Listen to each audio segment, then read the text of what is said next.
So where this started was really when I was pregnant. 2.5 years ago, I was pregnant and I started feeling a lot of itching, and that led to the diagnosis of ICP, which is intrahepatic cholestasis of pregnancy. It has to do with the liver and your bile acids. When you get your bile acids tested and they're above 10 in the United States, you are diagnosed officially with ICP. What does that mean? What are the symptoms? Most of the symptoms are itching. Usually it's on your hands and your feet. A lot of women don't experience it on their hands and their feet. I was never itchy on my hands and my feet, but I was itchy on my chest, my neck, my back. I used to have a ruler that I would just go to town on my back because it itched so much, and you can never quite scratch that itch, really. And then there's also some other things, like you get upper right quadrant pain, like right here, which seems like a normal pregnancy pain. You know, things are moving around, you're growing. But that is definitely one that is associated with ICP. There's some digestive issues that go along with that. Some women have issues with things that they eat. So it's like a fatty thing that they might eat, and then they kind of flare up and they get more itchy after that. I didn't notice any changes when I ate different things along with my diet, so I was just like itchy all the time.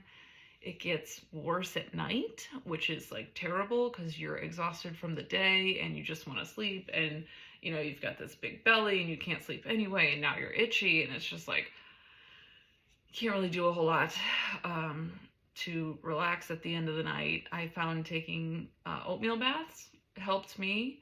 A lot of women try different lotions and different things, and it really just doesn't really help a lot, if any.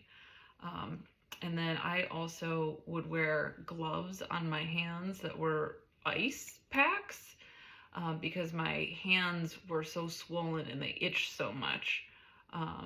They weren't itchy.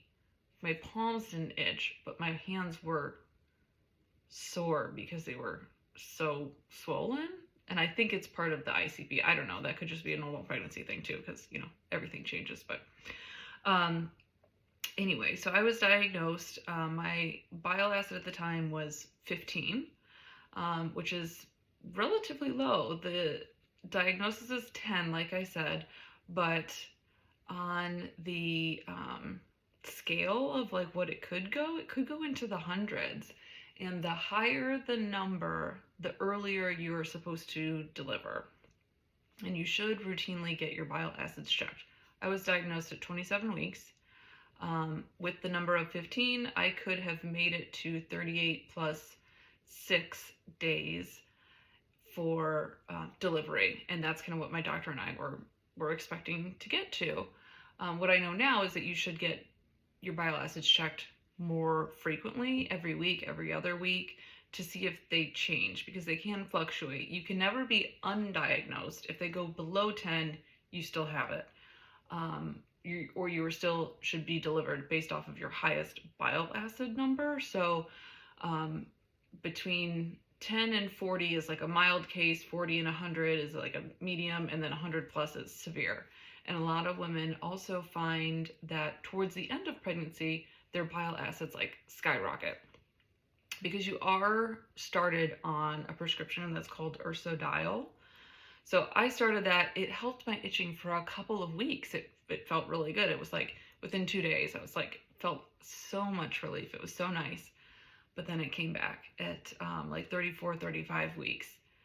And then you also get other sorts of testing. You get more ultrasounds to check the growth of the baby. And then you also get NSTs, which are non-stress tests, where you're just kind of sitting there. They're listening to the baby. They want you to track how much the baby is kicking in 20 minutes, which is great. You go do that once or twice a week.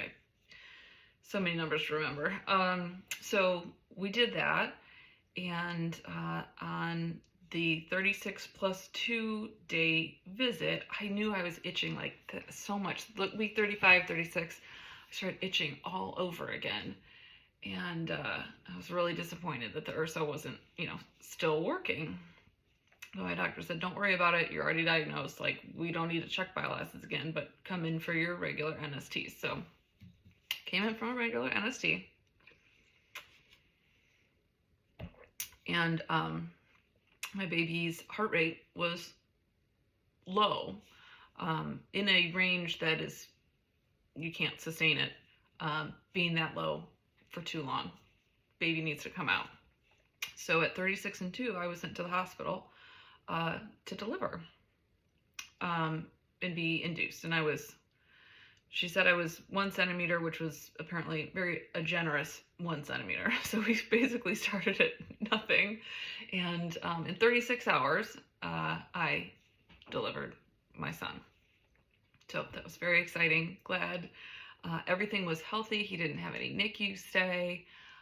But I think knowing more about the disease now, I maybe would have pushed a little bit more back then to get my bile acids checked more, because many women say that their bile acids spike, and based off towards the end of pregnancy, and based off your highest level is when you're supposed to be induced. So if you're in the 100 plus, I think it's between 34 weeks is maybe the earliest to be induced.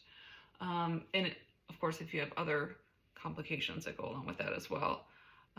And then like that mid-tier range, and I was actually diagnosed at the low end. So we were hoping to make it as long as possible, because that's really what you want for your baby. But also with having ICP, you don't want to wait too long, because there could be, and there are, some very devastating side effects that can happen, especially to the baby. And, you know, no mother ever wants to go through anything like that. And I'm so thankful that we didn't have to, but it is something that's out there. And so that is where I started this whole liver issue. I've not had any issues my entire life. In fact, up until I was like 36, I was doing pretty good in life. You know, I didn't have any major health issues, didn't have any surgeries, never had a broken bone. It was pretty nice going to the doctors and saying, nope, I don't have allergies, I don't have any of these things. Like,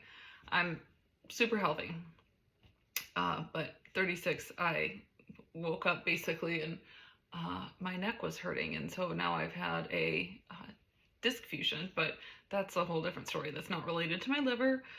But it seems that things have gone downhill. And now that I'm almost 40, I now have this new rare liver disease that's stuck around with me. So anyway, so that's my story of ICP. I will then tell you in the next video about how the ICP has turned into PFIC, and that diagnosis has taken place over the last 2 years. So watch out for the next one. The next one is what I'm living with now.